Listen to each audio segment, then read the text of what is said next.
Oui, côté transport, il nous manquait notamment des bateaux. En voici, direction le port d'Anvers, deuxième port d'Europe pour le trafic de marchandises, crucial donc.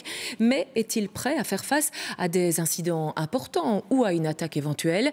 Une délégation belge et européenne a voulu s'en rendre compte sur place. Marc Florent, Valentin Temmerman et Paul Loncin. Un bateau en feu ou un incendie dans l'une de ces 1400 entreprises. Voilà l'une des menaces possibles pour le port d'Anvers.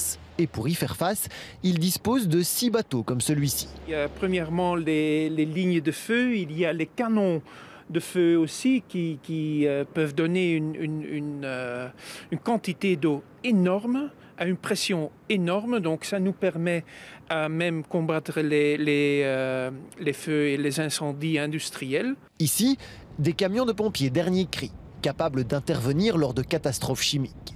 Sur terre ou sur mer, le port a investi pour être capable de gérer une situation de crise le plus rapidement possible.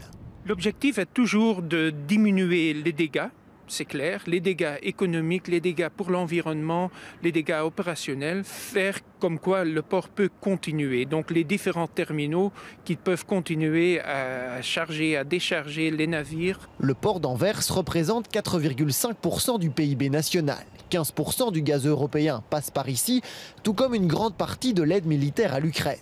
Qu'elle soit la conséquence d'un accident, d'un phénomène climatique ou d'un sabotage criminel, une paralysie du port serait catastrophique.